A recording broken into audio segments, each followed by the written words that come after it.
and I'm sure na paborito nyo yung video natin today because ano-ano yung mga loan apps na mababa ang interest. And when I say mababa, I mean those na 5% and below yung ino-offer na interest. At hindi 7 days dahil pwede silang bayaran in terms. In today's video, i-share ko sa inyo yung mga paborito kong loan platforms na mababa yung interest. So if you wanna know kung ano sila, paano sila applyan, saan sila mada-download, then keep watching. Hello everybody! Welcome back to my channel. It's Ate Red here at ako ay ngayon mag-share ng mga online loan platforms na mababa yung interest. And by mababa, I mean 5% and below. And of course, hindi po sila 7 days. And most of them ay buong natatanggap. And syempre, hindi naman po natin ini-encourage yung pag-uutang kasi only utang kung kailangan. But kung kailangan na umutang, dapat doon tayo napapadbad sa mga loan apps na are SEC registered at nakakatulong sa pag-angat ng ating credit history para later on, kung kailangan nating umutang, then meron tayong mapupuntahan. This is just a list. At kung meron parang, di ako makahinga guys dahil sinisipon ako.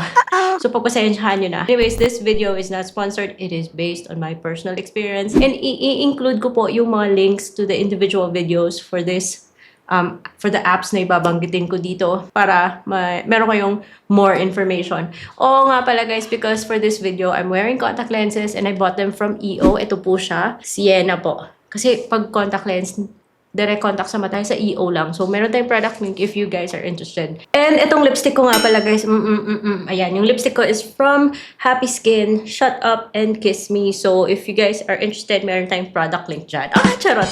So, mapunta na nga tayo dun sa mga ola na babanggitin ko. So, loan app number 1, kung magsasawa na kayo kasi ito yung una kong babanggitin. Dahil matagal ko na itong ginagamit guys. Is Belize. Now, si Belize ay nada-download po sa Google Play Store and sa iOS. And this loan app is super flexible. Ang daming ways para gamitin. Pero I think yung pinakagusto ng lahat is yung cash loan yung ino-offer. Because pwede ka dito mag-cash loan ng up to 50,000 pesos. And hindi po siya 7 days Kasi pag nag-cash loan ka dito, pwede siyang up to 12 months. And yung interest niya you can check your loan agreement if you doubt me. Pero yung interest niya hindi po susobra ng 5%. Well, at least that is sa loan agreement. Kasama na po yung service fee na kasali sa kanyang computation. Hindi mo kailangan guys ng payslip para magkaroon ng Belize account kasi yung kapatid ko, she's a VA, yung sinubmit niya is yung screenshot ng kanyang bank account na approve siya for 4,000 pesos initially. So kung wala kang payslip, meron kang ibang mga source of income na pwedeng pagpilian. Syempre kapag nag-a-apply ka sa loan app na to, huwag kayong magmadali. Basahin nyo na mabuti and make sure na yung isasagot nyo are verifiable. And Belize is an accessing entity po sa CIC. Ano man yung naging activities natin with other OLA, other companies, makikita nyo yun. Kung wala naman issue yung credit history natin guys, then ma-approve kayo dito. So I've been talking about Belize in this channel. Let's go to loan app number 2 and that is, bago to guys, last year lang ako nagkaroon. And that is Credivo. Ito naman si Credivo ay pwede rin Google Play Store, pwede rin App Store. Now, this loan app, pwede siyang magpahiram ng up to 30,000 pesos pero medyo kuripot siya sa increase but pwede siyang mag-approve ng initial credit na 20,000 pesos. Depende na yan. And meron din siyang pa-cash loan na surprisingly guys, mas mababa pa kay Belize yung term. Yun nga lang, up to 6 months lang siya. Initially, 3 months, 6 months. Yun yung pipilian mong term. But okay na yan, ano? At meron siyang admin fee na hindi naman kalakihan guys. Okay na rin. Pero hindi niya yun ibabawa sa amount na matatanggap mo. So, buo po yung matatanggap mong loan. You only have one cash loan at a time. Hindi mo lahat maka-cash loan, unlike Belize. Pero, whatever is remaining, pwede mo naman siyang pang scan QR or pang bills payment. So, parang good as cash na rin. So, just be mindful of how you use it kasi medyo strict siya. Walang calls dito magte-text lang yun or mag-i-email lang may papalapit ka ng due date. Na kung hindi kayo makapasa-pasa sa Credivo, meron pa tayong 5 platforms pa. And yung next one is Maribank Credit. Itong si Maribank Credit is a platform or a service by Maribank, which is a bank na pwedeng ma-download sa Google Play Store or sa App Store. Hindi po si Maribank Credit yung hahanapin nyo sa Google Play Store or sa iOS. Yung hanapin nyo ay si Maribank. Maribank is a bank that offers services like time deposit, cashback, wallet. It's tied up with your Shopee Pay. So, itong Maribank Credit guys, being a bank, regulated by Bangko Sentral ng Pilipinas, mas aggressive din yung kanyang credit checks. So, pag nakita ni Maribank na active po yung yung Maribank mo, like bills payment, may laman, nagsisave ka, at may time deposit na rin pala siya ha. And wala po kayong issue sa mga credit history nyo, okay yung credit score mo, then magugulat ka na lang mag-offer po siya ng Maribank credit na pwede mong i-activate. Pwede kang umutang ng up to 100,000 pesos ha. Depende kay system kung magkano initially. Kasi I started with 20,000 pesos dito sa kay Maribank, dating si Cbank credit pa to. And then eventually naging 40,000 pesos na siya. So, nag-increase naman, depende sa how you use it, ang behavior mo. Now, pag nag-claim ka, meron siyang pa-terms at huwag kayong mag-advance ng bayad kasi meron po siyang termination fee. So, just use it wisely and follow your schedule. Pero pwedeng multiple kasi hindi mo naman kailangan sagarin eh. You only borrow what you need and save the rest when you need it. You have to finish your loan before siya nababalik sa credit limit mo. But it's very flexible kasi it's payable up to 12 months. Meron lang siyang admin fee or maliit na fee na ibabawas niya. So, hindi siya buo but it's not a big deal naman. So, paano magkaroon? Dapat maganda yung credit history and active user po tayo ni Maribank. At hindi kailangan na malaki yung amount na nasa Maribank savings mo para magkaroon ng offer. You just need to be an active user. Kung wala pa ring offer, we can go to the next app and that is si S-Loan or Instant Cash NAP Loan within the Shopee app. It is provided by Money Credit. So, paano magkaroon? Dapat meron kayong Shopee. And Shopee is a shopping platform na nada-download po sa Google Play Store and sa App Store. Shopee has what you call Shopee Wallet or S-Wallet or basta wallet.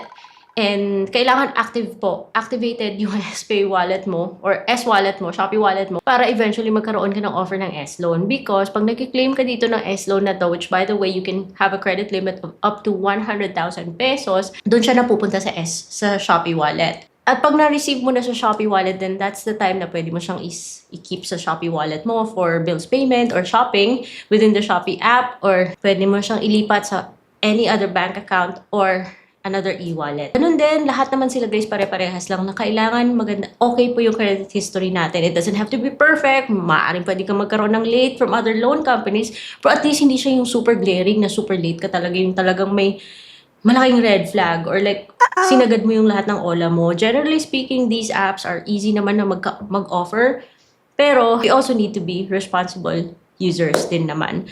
Yung next is Lazada Fast Cash. Maaring si Atome, which buti na lang hindi si Atome yung nag-offer sa akin. Maaring si One Hand or si Pera 247 yung maging provider nito. But of course, in order for you to have such offer, kailangan meron kayong Lazada app, which is a shopping app na pwedeng Google Play Store, pwede ring App Store. And you have to be active users. And kapag nagka-offer ka, makikita mo yung widget na yan, invite ka niya na i-activate mo siya bale. So, ang dali lang, just have to click sa pag-activate because pag meron kayong offer, it's pre-approved ka eh. Subject to final assessment pa rin yan. Nakailang reject ako dito sa last fast cash na to bago ako eventually na-approve ni Pera 247. So, okay dito kasi pwedeng multiple eventually. At first, one loan at a time lang, 5% and less din yung binigay niyang interest sa akin. At buo siyang natatanggap ha. So, okay na okay yung ganito. So, mapupunta sa Lazada wallet nyo and then from there, you can do whatever you want. But of course, merong transfer fee. So, be mindful na lang sa kung paano siya gamitin and let's proceed with the next platform. And that is si CIMB. Itong si CIMB, it's also a bank na meron siyang digital platform, kaya merong app. So, huwag niyong hanapin yung Revi Credit or term loan, hanapin yung si CIMB. Hindi po siya diretso mag-offer ng Revi Credit sa inyo. Sa bank, meron siyang other features like meron siyang savings, time deposit, yung mga pag-ganon, at saka pwede mo siyang gamitin for payments kung may laman yung CIMB mo. And it's also tied with services like G-Credit and I think S-Pay later. May iba na pre-approve. Pwede rin ikaw yung mag-apply nito within that app. Pero syempre, marami pong requirements kasi medyo strict kapag bank yung nag-offer. Pwede kang umutang ng magkaroon ng credit limit up to 250,000 pesos. Pambayad, QR payments, yung ganon. Pwede mo ring i-transfer as cash.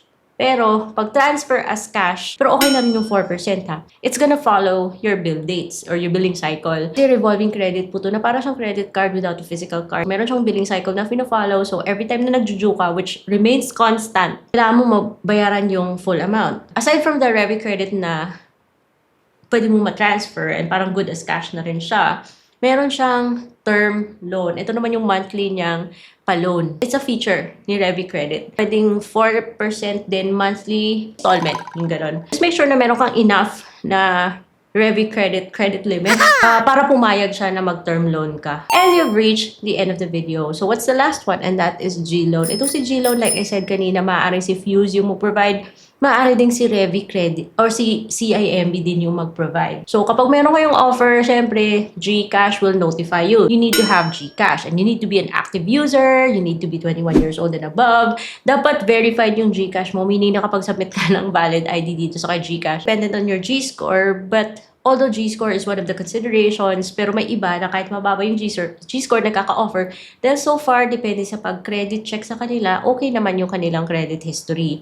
With G-Loan, you can borrow up to 150,000 pesos with rates, with add-on rates na sinasabi niyo yung 2+, but when you check your loan agreement, tumalabas na 4 point something, 3 point something, and it's also dependent on the term. So, kung mas, say for example, yung rate mo for 12 months may be different from the rate na kung nag 9 months ka lang, but still, okay na rin siya kasi hindi siya lalagpas ng 5%. Meron lang siyang admin fee, kaya hindi po siya buong natatanggap, but I think it's acceptable. Monthly po yung pagbabayad and huwag kayong mag-advance. Kahit na it's so tempting na mag-advance dahil sabi niya may pa-cashback. But pag nag-advance kayo, it's not a guarantee makakautang ulit kayo ng the same amount or magkaka-increase kasi aggressive yung kanyang pag-background check or pag-credit check sa atin. So, paiba-iba po yung offer niya. So, ayan guys, yung mga loan platforms that I find convenient because yung interest rates nila are less than 5% and below. And almost buong natatanggap yung iba and iba buong natatanggap. And then monthly po yung bayaran. But you have to remember na in order for us na magkaroon ng ganito mga offer or ma-approve sa mga ganito, kailangan responsible users tayo sa iba nating OLA na ginamit before. Kasi nagka-credit check po sila.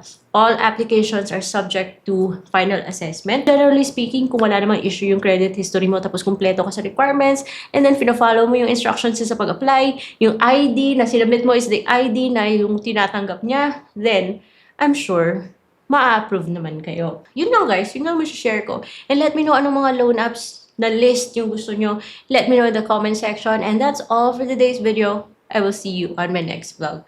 Bye-bye!